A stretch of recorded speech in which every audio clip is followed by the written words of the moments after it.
Thank you, Sean. 7 o'clock meeting tries to start promptly at 7 o'clock, and we always open with a prayer. Chaplain Lee's in the house. Please stand to your feet all over the room.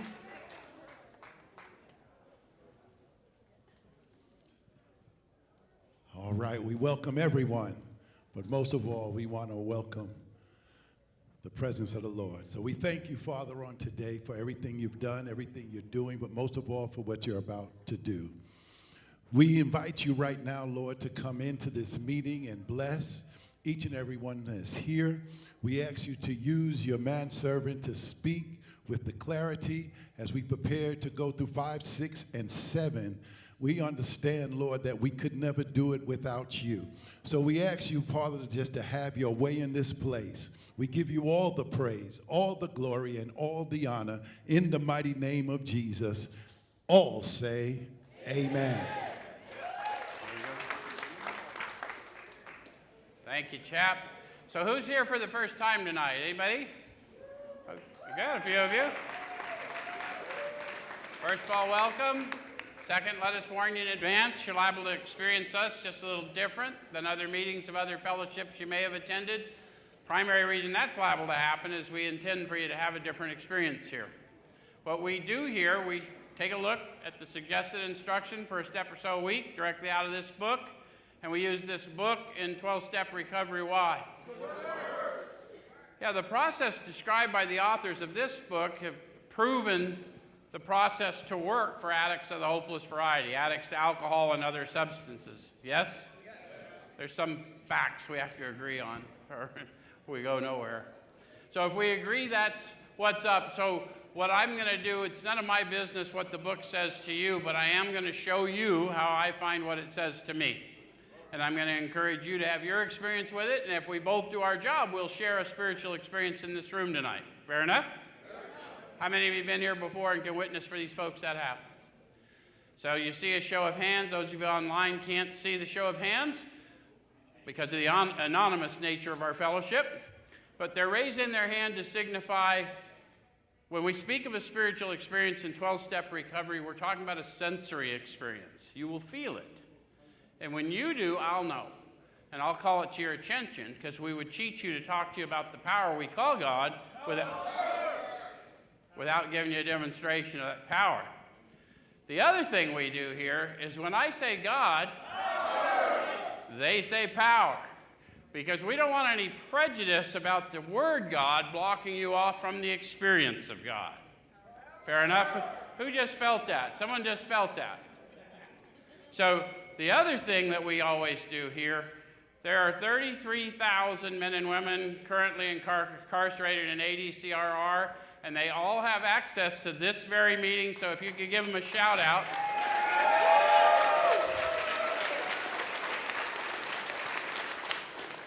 Let them know that we have a place for them when they're ready, yes? And there are 7,500 men and women in Maricopa County jail system. They also get this.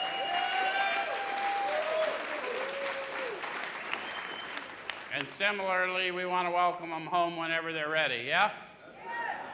All right, so tonight we're going to take a look at steps 5, 6, and 7. And that starts in chapter 6 in a little chapter called Into Action. The authors are always very intentional about everything they do. The first 100 agreed on every word. The title of the chapter is Into Action, and to Sean's point, there is no chapter on into thinking, is there? And there's a reason for that. How many of you in your active addiction tried to think your way into better acting? Probably everybody, right? So we've already proven that thinking our way into better acting when we have a disorder of the mind and emotion is not a workable plan, right? So what they're suggesting is we're going to act our way into better thinking. Does that make sense? And I know I'm not saying fake it till you make it. We're calling your attention to the real sensory power, the experience of God. But as we start learning to serve, we are going to sometimes still think a lot like the old us but act more like the new us. Yes? And in time, the new us will be dominant. Yes? Okay. So, here we are. Having made our personal inventory, what shall we do about it? Not even an opinion, huh? Okay, let's read further then. We've been trying to get a new attitude, a new relationship with our Creator, and to discover the obstacles in our path. Is that what you've been trying to do? And those of you who are just contemplating starting on this manner of living, did you know that's what we've been trying to do? Where's my people that at least started out with maybe a little atheism or agnosticism? Okay, so I don't even know why I want a new relationship with a Creator I don't believe in, do I? So what I got to do is take their witness. What they told us is the main problem centers in their mind. Therefore, if I've got their disorder, the main problem centers in my mind. And the solution's found deep down inside. And they told me that the world doesn't have any power to cause how I think and feel. It simply reflects how I'm thinking and feeling, their witness. So, if I'm having a tough time in creation, it's logical that I would want a new relationship with Creator. Yes? So does it make sense why they wanted a new relationship with Creator regardless of belief? Because they're coming to believe.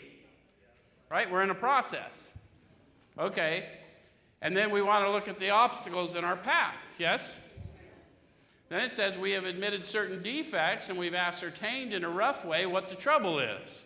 How many of you have done as much as a 4-step inventory or started on that part of the process? So in that effort, you ascertained in a rough way what the trouble is, yes? What was the trouble in a rough way? Selfishness, self-centeredness, various manifestations of self driven by fear, yes? Okay. It says we've put our finger on the weak items in our personal inventory. Did you personalize it? Not enough to say I was selfish, all humans are.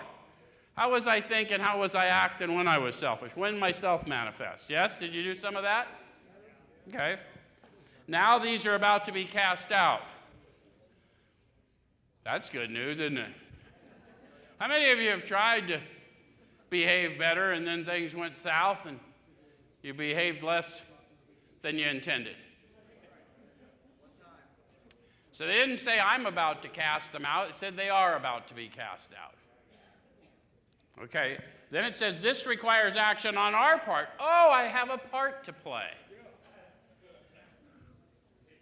Which, when completed, will mean that we have admitted to God. Oh, that was weak. We've admitted to God. They're trying to hear you clear in Douglas and Kingman. To ourselves and to another human being, the exact nature of our defects.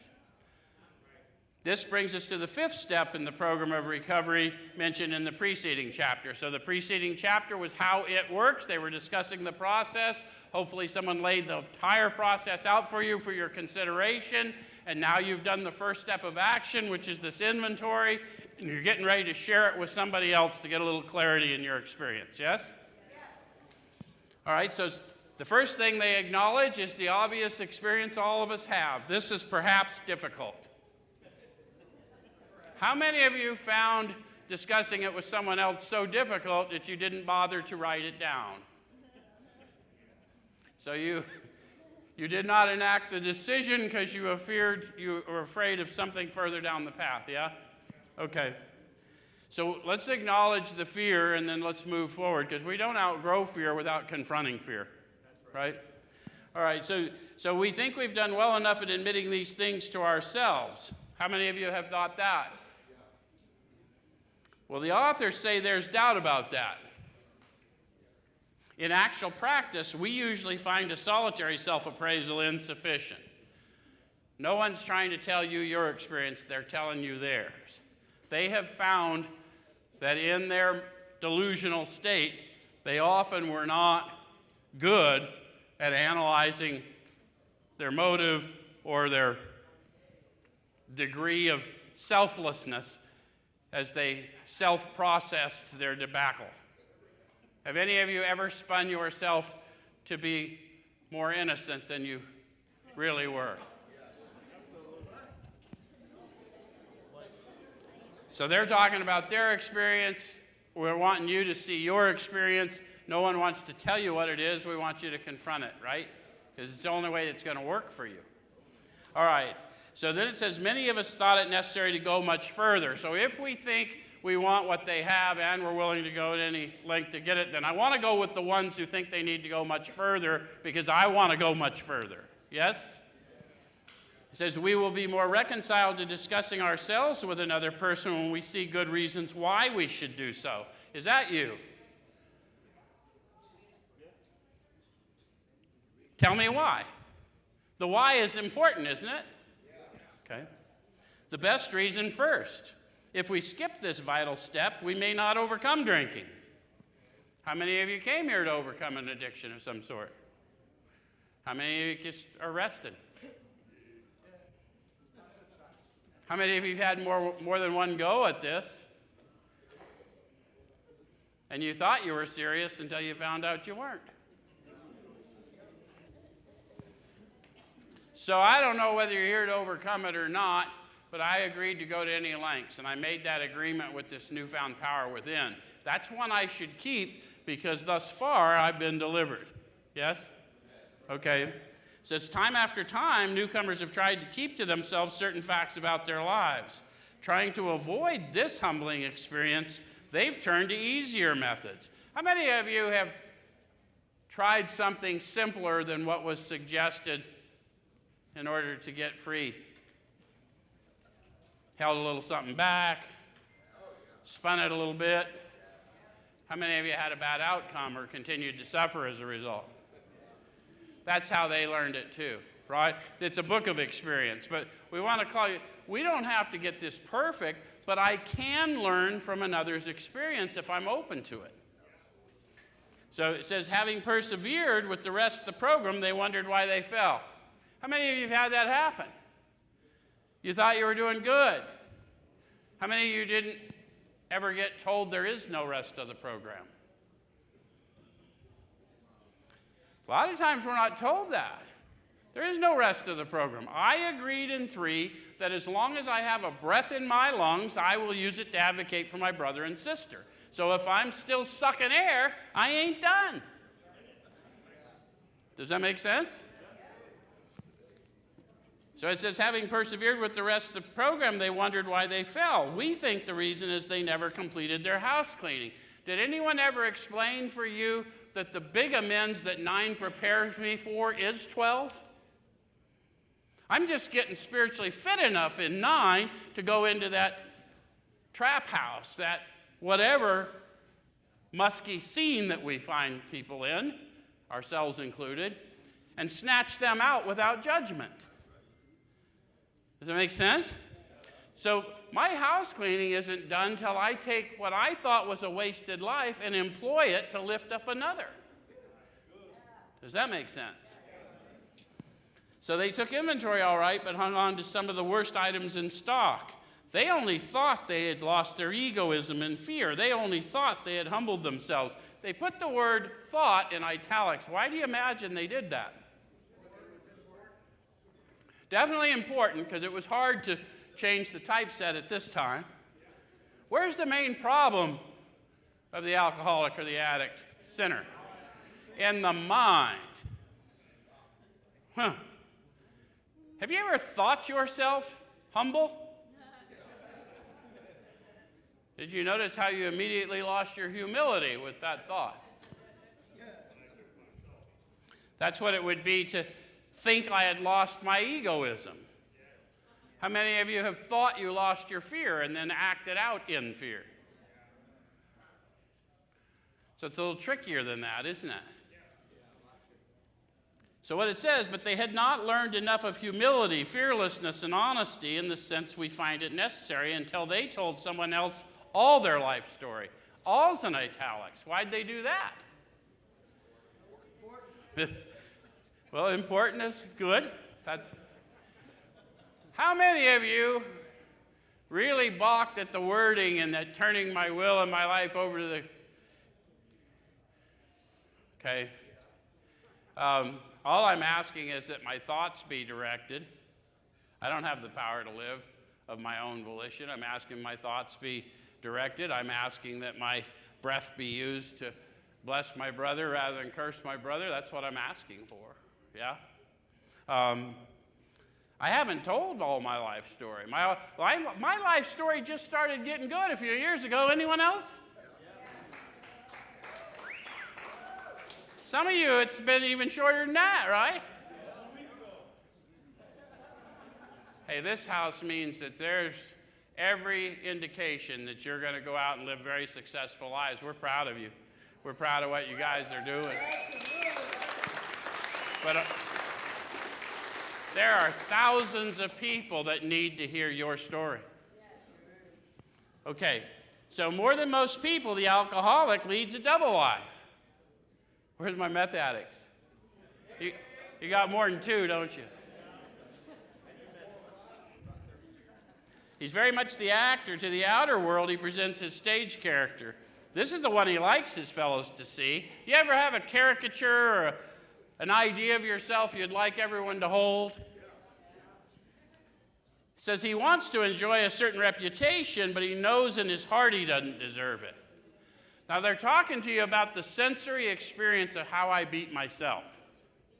I want you to think of me this way, but I know if you find out who I really am, you can't possibly think of me this way. Any of you ever been trapped in that thought loop? The inconsistency is made worse by the things he does on his sprees. How many of you have had sprees?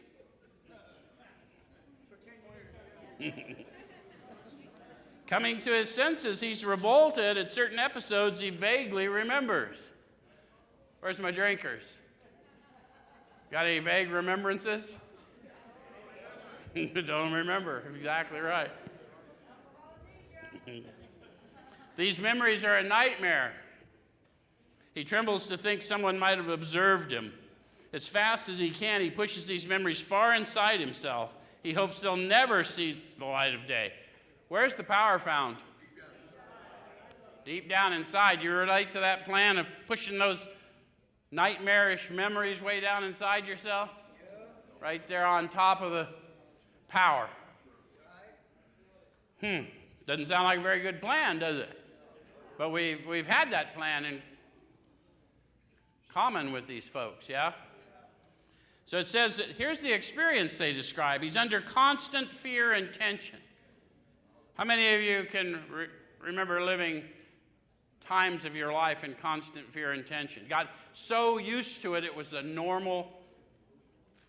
The doctor's opinion of these guys when they came to him is that they were restless, irritable, and discontented unless they can, again, experience the sense of ease and comfort, which comes at once by taking a few drinks, which keeps us in the loop. And once I'm operating all the time in constant fear and tension, which I know any of you coming from where the ones that came here, you have lived however many years there in constant fear and tension, because that's just the way it's done. Okay. All right. So that says that makes for more drinking. Psychologists are inclined to agree with us. How many of you saw psychiatric professionals? Not including the ones you've met here. So it says we've spent thousands of dollars for examinations. We know but few instances where we've given these doctors a fair break. We've seldom told them the whole truth, nor have we followed their advice. Do you relate to them? That's why we share our experiences here rather than opinions. Because I've paid thousands of dollars for informed medical opinions, lied to get those opinions, and then ignored the advice. Anyone else? Where's my opiate addicts? That is our MO, isn't it? Okay, so unwilling to be honest with these sympathetic men, we were honest with no one else. Small wonder many in the medical profession have a low opinion of alcoholics and their chance for recovery. We must be entirely honest with somebody if we expect to live long or happily in this world. Isn't it interesting? That's what they found out. The professionals, the clergy, nobody really worked for them, but they found out An alcoholic who had recovered could talk to them. And I've reminded you guys that have been here in the past weeks, that's the model we have. We know that you need to talk to people that have had the same lived experience you have so that we can make progress quickly, yes? Okay. Rightly and naturally, we think well before we choose the person or persons with whom to take this intimate and confidential step. So they're going to acknowledge that we've got a little trepidation. Any of you consider yourself to have trust issues? So we're going to, rightly and naturally, we're going to think about who we're going to share this with, right? Those of us belonging to a religious denomination which requires confession must, and of course will, want to go to the properly appointed authority whose duty it is to receive it. So if you have a religious tradition that requires confession, by all means go to confession. Don't necessarily do that in replacement of your AA practice because it may not get you the same result. Does that make sense? So, though we have no religious connection, we may still do well to talk with someone ordained by an established religion. Any of you ever had that desire? Or worked with someone who did?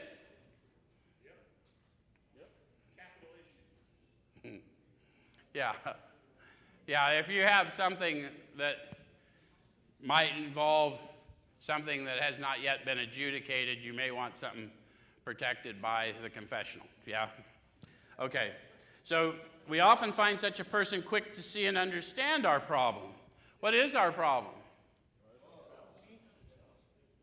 A lot of people looking at us coming in from active addiction or active judicial experience, they think we either have this criminal mentality, maladaptive behavior, or they think we have this substance disorder.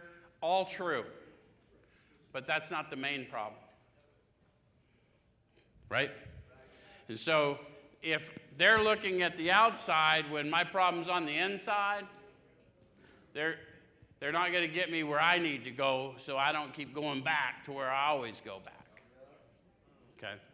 All right, so of course we sometimes encounter people who do not understand alcoholics. Have you ever encountered them? My ex-wife. Yeah. Have you encountered them in places that you were surprised to encounter them? Have you encountered them in our fellowships? Have you ever been really mad at somebody you were really hoping good things for and they spun off again? Ah, you don't understand them. Powerless, not a theory. How many of you have got mad at you? See, we don't have to go any further than our nose. Everything back of our nose is our business. Everything out in front of it's not our business. That shit'll get you crazy. Okay. All right.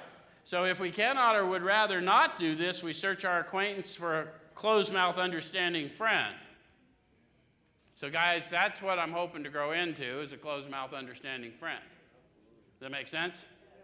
How many of you have to admit when you first get here, you're not terribly closed-mouthed or understanding?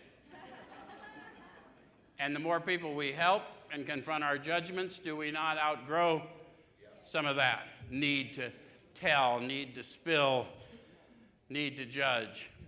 What is that but a power greater than you operating through you? Some of you felt that. Who felt that? I promise to call that to your attention.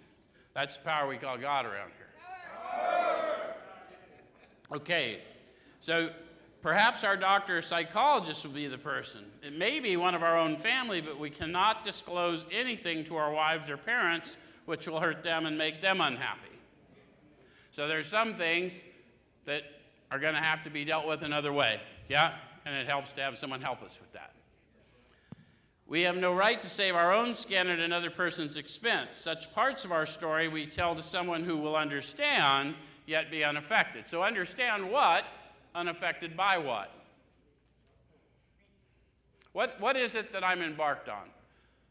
I'm engaged in a search for the truth. Not my truth, not your truth, the truth. And I understand that the truth is a journey or a process. It's a coming to believe. And so I'm going to peel some layers of my truth, which might be disturbing to you if you're not prepared to hear where I've been. Yes?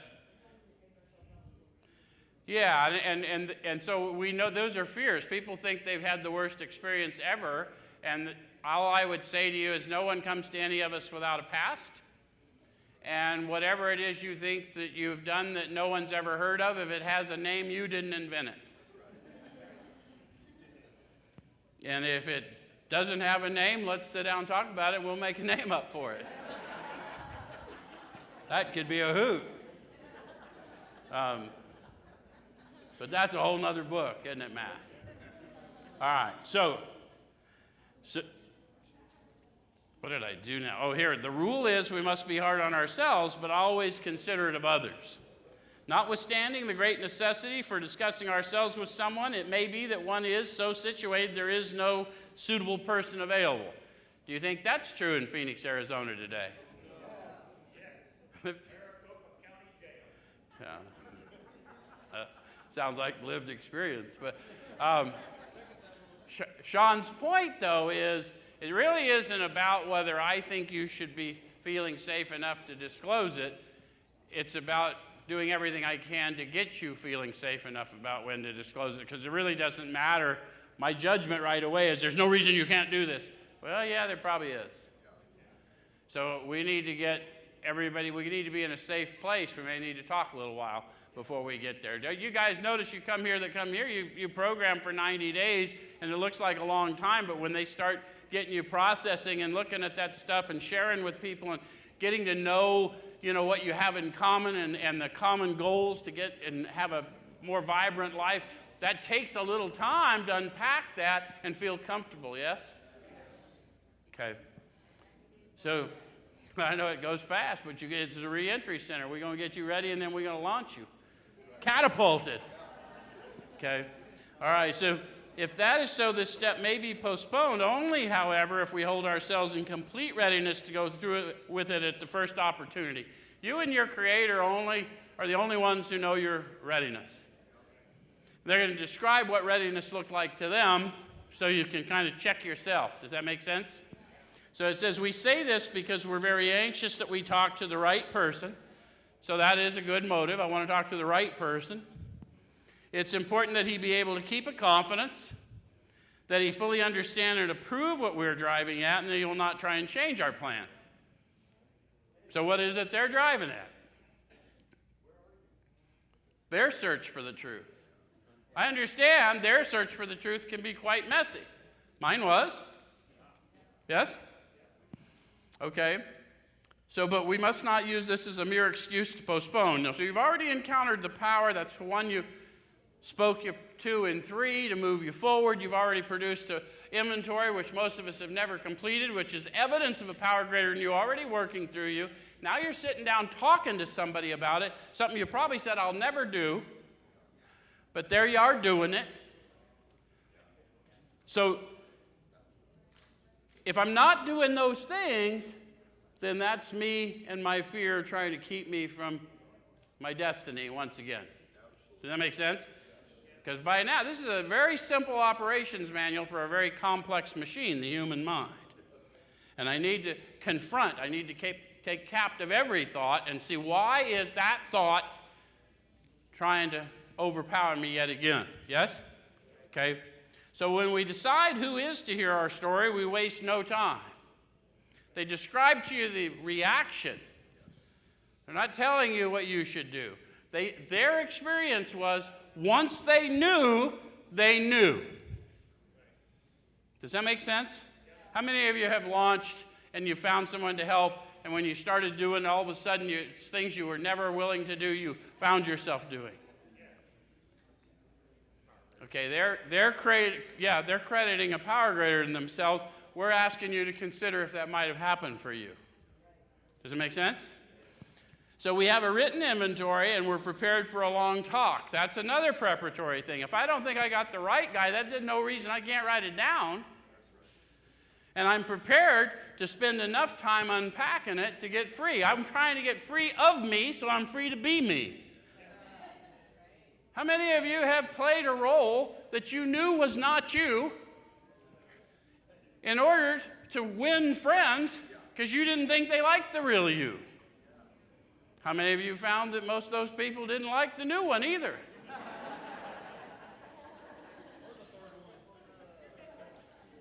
The problem is, if I don't give them the authentic me, they're never going to get an opportunity to reject the authentic me. And if they reject the authentic me, I will survive it. They probably weren't my people. I've found a lot more once I was real that liked me more than when I was playing the game. So we explained to our partner what we were about to do and why we have to do it. He should realize that we're engaged upon a life and death errand. Most people approached in this way will be glad to help. They'll be honored by our confidence. So I need to know that I need to be able to be fully transparent with you. You need to know that I know that. You may not, but it would be good. And how many of you have heard people's fifth steps? Anyone here work with people?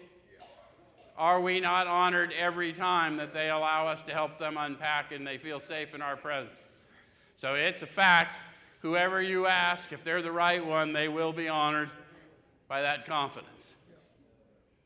Okay, so then they got some more instruction for us. We pocket our pride and go to it. They've already told me I got a written inventory. Now I'm prepared for this long talk. Now we're about to have this long talk. So they draw me a mental picture of all this stuff. I'm never telling that motherfucker this. Pocket it. Was that a surprise word, Wayne? Illuminating every twist of character, every dark cranny of the past. Why did they get so emphatic? How many of you have done a fifth step inventory? How many of you had a little something you didn't think was all that important? So they're letting us know, yeah, even that little thing. If it's occupying space in your mind, it's important enough to bring to the light. Does that make sense? Okay. Then they're going to give us promises and conditions. Once we have taken this step, which step? Admitted to God, myself, and another human being. Once I have taken this step, withholding nothing, we are delighted. So they're talking to you about the sensory experience of delight. How many of you went through your fifth step, didn't hold anything back, would not describe how you felt as delighted? Okay, we'll get to that, why that might be, because that's not all that uncommon. I was so dead in the spirit when I went through it that the guy I was with knew I experienced delight, but I didn't know it. He called it to my attention. That's what happened for me, but there's other reasons. I'll help you with that. But if you didn't get that, did you withhold something? How many of you did withhold something? And somebody called you on it? Did that happen? Come on, someone tell me. So you tried to withhold something? Were you surprised how they knew? How many of you are wondering how we know when you hold something back in a fifth step with someone in the spirit, we know. Because we're waiting for that hit of delight. We share that hit of delight. Do we not? Where's my people that have done this? So we know. When it comes, we feel it. And if you don't believe me, have you ever been sitting there with someone who's trying to help you unpack and you can't get there, but all of a sudden you see tears running down their eyes? Because you're still hiding the pain and they're carrying it for you. That's what's happening. Some of you are feeling that. Who's feeling that? Okay. So here's what I always tell you. Once you get in this manner of living, you can't lie to us without our permission. Because we don't know. Truth has a feel. Make sense? Okay. So then it tells you we can look the world in the eye. How many of you came out of that fifth step and maybe didn't feel all that great, but you could hold your head up just a little bit more?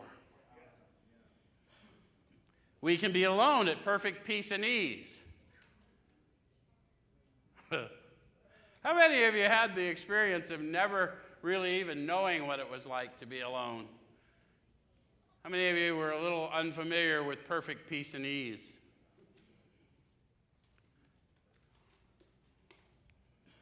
Our fears fall from us. We begin to feel the nearness of our Creator. How many of you have felt what we're talking about in here tonight? That's what it means to feel the nearness of your Creator. It's not a theology, it's a relationship we're introducing you to. Does that make sense? We may have had certain spiritual beliefs, but now we begin to have a spiritual experience. See why we call your attention to what's going on? Because I need to get honest about the spiritual experience I'm having. And no, I'm not talking about you experiencing emotion. You may experience all kinds of emotion. I'm talking about your awareness of the emotion. I'm talking about you, the spirit, apart from the emotion or thought, almost watching it go by as a truck on the highway. You know what I'm talking about? It will start to make sense why you want to improve consciousness, because then I can distance myself from emotion, but use emotion in order to save another. Now it's a tool. Does that make sense? I'm giving you a demonstration of it right now. Okay. So the feeling that the drink problem has disappeared will often come strongly. How many of you did a fourth step and a fifth step and go, I'm good? And then never went any further. So you might think you're done there, but you haven't completed the house cleaning. Does that make sense? I haven't taken the power out for a walk. I was perfectly prepared to help thousands of people through my lived experience, but I got to get right spiritually. Does it make sense? Okay. So it says we feel we're on the broad highway walking hand in hand with the spirit of the universe. So they're painting another picture. How many of you would have to describe some time of your life as kind of walking on a tightrope? So what they're painting the picture of is not so tight anymore. I got a little room. I can breathe, yeah? All right, so now they got some more instruction for me, the step taker. Returning home, we find a place where we can be quiet for an hour. This is how you're going to find out whether you can be at perfect peace and ease or not. How many of you have gone and done the sit at home for an hour? Did you find it was harder than it sounded? Did you find that you were aware of your effort to be at peace? Did you realize the futility of the effort to produce peace? Part of the process is realizing I've had experiences of a creator I didn't know was the creator operating through me, and now I'm trying to grow in the experience of being in presence, and I need to know that I can't do that on my own. Does that make sense? Okay. So it says, carefully reviewing what we have done. So what have we done? Hopefully, right? I'm prosecuting out the fifth step now as I'm in contemplation. I'm probably going to have another conversation, but I'm trying to figure out what the substance of that conversation is, yes? So then it says we say a prayer. We thank God. Wow, someone was on it. But we thank God from the bottom of our heart that we know Him better. Now think about what they're saying. I now have had my attention called to the fact of God, the experience of God. I've felt that power flowing in, and it's been called to my attention by somebody who is similarly in the power, yes? Much of what's happening here right now. So now I'm not talking some rote prayer, I'm speaking specifically to the Creator. And I know exactly what that means to me, yes? So I do know Him better, don't I? Maybe the first honest prayer I ever said. I'm sure it was, because I knew who I was talking to, and I knew why I was talking to him for the first time ever. Because I knew I needed him. I knew where he lived, and I knew he knew what I knew. Anyone else have that encounter? Okay. Taking this book down from our shelf, we turn to the page which contains the 12 steps. Carefully reading the first 5 proposals, we ask if we've omitted anything, for we're building an arch through which we shall walk a free man at last. Who do we ask? Yeah, absolutely right, Wayne. I just want to make sure everyone here is with us. I'm somewhere where I'm alone for an hour. I'm trying to get to perfect peace and ease. I just said a prayer, thank you, from me to you for disclosing yourself to me. Yes? And then, I'm asking that same power, have I omitted anything? Okay? Is our work solid so far? Are the stones properly in place? Have we skimped on the cement put into the foundation? Have we tried to make mortar without sand? I'm going to go back to 58 so we can check it out. 59, actually. Sean was supposed to correct me. Page 59, the first 5 proposals. Were you sleeping, Sean? 1, we admitted we were powerless over alcohol, dash. Powerless when?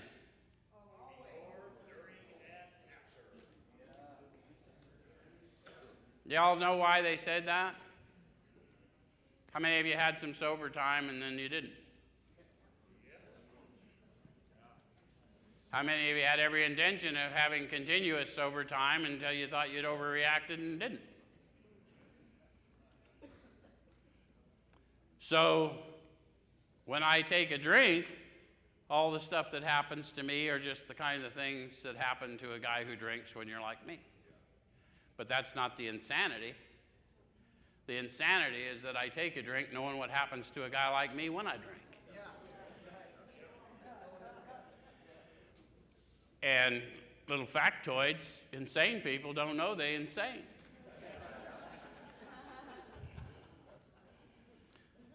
Now, after the dash, it said that our lives had become unmanageable. How many of you copped to that because everything around you was looking, yep, unmanageable. They had us cop to that, but it was never circumstantial. They had us cop to that in 1, and they don't tell us what that unmanageability is until 2. You want to go back and look at that? See how they got us to take a little step of faith, a little admission of faith before we even knew what faith was? So let's go back to page 52. And it says in the middle of that page, we had to ask ourselves why we shouldn't apply to our human problems this same readiness to change our point of view. We were having trouble with personal relationships. Any evidence of difficulty in personal relationships in any of y'all's life? Said we couldn't control our emotional natures. Any of you had that experience? Thought everything was chill until it wasn't? We were prey to misery and depression, couldn't make a living, had a feeling of uselessness. We were full of fear. We were unhappy, couldn't seem to be a real help to another. Yeah? You relate to all that? So that's that human condition I've been trying to treat with alcohol and drugs. And a little help for you fellow humans, we were never designed to control our emotional nature. We were designed to experience our emotional nature. We're never designed to control our thoughts. We're designed to discern our thoughts. Everything's permissible, not everything's beneficial, one wise man said.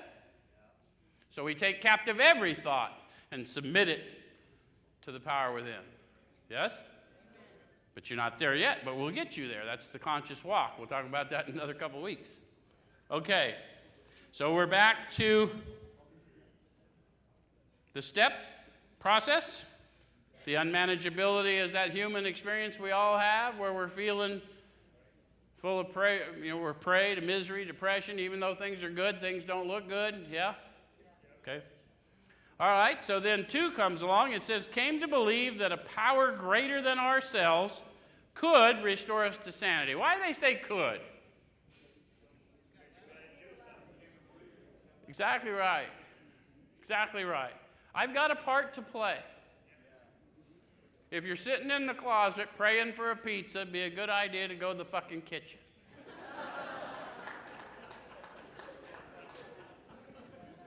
Or where, yeah, if it's being delivered, open the door. I'm not trying to be overly ridiculous, but a lot of people don't get this is real. I'm gonna play a part. I'm gonna have to move in the direction. Does that make sense? And there's a process through which I move with a guaranteed result, which they have documented. Does that make sense? Okay? And it could restore us to sanity. And so what is insanity according to the authors? Yeah, an appalling lack of perspective. Sean says it as he's walking out the door. Initially, it's just taking a drink when I know I'm an alcoholic. But they're saying an appalling lack of perspective. Let me give you a perspective. I believe that 12-step recovery, all treatment, everything that we try and do here is all about restoring identity. And once you know who you are and whose you are, then you're here to serve. And the minute you start to serve, your perspective grows. Does that make sense? So insanity is a lack of perspective. Power to serve is a growing, infinitely large perspective expander. Does that make sense? Okay. So based on that, we made a decision. How does one know that I have made a decision? It'll be indicated by action, won't it? Faith without works is dead. So it says, made a decision to turn our will and our lives over to the care of God as we understood him. They've carefully detailed the case of how they understood him. It's always in italics. They understood him to be a profound experience of power and purpose from within. Bill describes it as, I saw the mountaintop, or a clean wind of a mountaintop blew through and through. All of them throughout here, by the time they get here, they're talking about the awakening within that I'm going to spend the rest of my life improving upon. Something real. It's not a group of drunks, not a light bulb, not a doorknob, none of that silliness you've heard over the years. That's nonsense. Precise instructions. And this is not a theology lesson. This is a drunk lesson. Okay. Made a searching and fearless moral inventory of ourselves. So by this stage, we've done that. Yes? And why did we do that? My consciousness of the power and purpose within me has been obscured by calamity, pomp, worship. And I examine that so that I can face and be rid of that manifestation of self driven by fear that has caused havoc in my relationships and caused me to give too much credit to one thing and not enough credit to another thing, or to be unable to commit to anything, so I never had anything, or I couldn't keep anything. Does that make sense? And then it says we admitted to God, to ourselves, and to another human being the exact nature of our wrongs, which I would have chased back to the fear in my fourth step. Yes? Are we all there? Well, now we're back to page 76. It says, if we can answer to our satisfaction. To whose satisfaction? That's the author's telling you. It isn't about somebody who's telling you what to do. You went and got an ideal for all your future relationships based on your lived experience. No one is here to tell you what you need to do. You need to know you and the Creator are moving in the same direction. Yes? Okay. So it says, if we can answer to our satisfaction, you're the only ones who know, but if you're ready, then it says we look at step 6. We have emphasized willingness as being indispensable. And now a question. Are we now ready to let God remove from us all the things that we have admitted are objectionable? So that's a question. When they ask a question, you'll know it by the fact that they put a question mark after it. So at that time, you want to ask yourself that question. Does that make sense? Eyesight without insight, spiritual blindness. So have I done this? And now am I ready to let God take those away? And it says, can he now take them all, dash, every one? How many of you had to check yourself right there? Sometimes it's like, I'm not sure I'm ready. Sometimes I don't even know what it is. How many of you didn't know what those defects were? How many of you thought those were assets until you learned to insert? A lot of us, I know when I first started out on this journey, I thought I was very witty.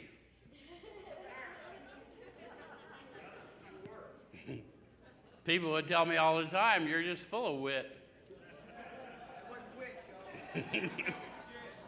Might not have been wit. I learned one time, I was working as a site manager for a behavioral health, serious SMI clinic, and I was being witty. And I really cared about those men and women. But I thought I was being clever, and one of them came up to me after the group I facilitated and said, Joe, why are you making fun of us? And it crushed me. I said, why did you think that? He says, you were making fun of us. I was making jokes with people who thought they were the joke. So I was not in tune to my environment spiritually. So what I thought was an asset was not an asset. Does that make sense? And I shared that moment with you, full disclosure, because I know it's impactful, because I could feel you feeling me. We sometimes think things are more valuable than they are until we actually go out and do the work, don't we? Yeah, our opinion isn't worth much if someone didn't pay us in advance. That's what we learned. That's what lawyers... So if we still cling to something we will not let go, we ask God to help us be willing. Yeah, thank you for that. Think what they're saying, though. A lot of times in our fellowships, we castigate people and say, they're just not willing. You ever heard that said? Oh, yeah. You ever said it? Yeah. So what I want to tell you is willingness is divine power. The only way someone that's really down and out is ever going to feel empowered enough is if I loan them mine. That's what I'm there to do. So if I can approach them without judgment and encourage them, many of them, the authors say, pick up their mat and walk. But first we've got to have an accommodation. I once was just as hopeless as you. I doubt I'd have made much progress had I not taken action. This is the action I took. This is what I experienced as a result. The creator of the universe has brought me to you, and I'm here to tell you from him, if you'll get up and walk with me, you'll be free from that moment on. Thank you, Lord. So then it says, so don't take it lightly. If we know ourselves to be unwilling to take an action, ask for willingness till it comes. And then one more suggestion, do that which you are willing to do, because we act our way into better thinking. Does that make sense? Okay. So it says, when ready, we say something like this. My Creator, I'm now willing that you should have all of me, good and bad. I pray that you now remove from me every single defect of character which stands in the way of my usefulness to you and my fellows. Grant me strength as I go out from here to do your bidding. Amen. I call that to your attention because the step 3 prayer, people over the years have plugged an amen there. If you'll go back and check me, you'll find there is no amen there. God does not make too hard terms on people who earnestly seek. All I asked was for power to seek. I don't need agreement with a God I don't know. By the time I'm here, I have agreement with a God I know. Does that make sense?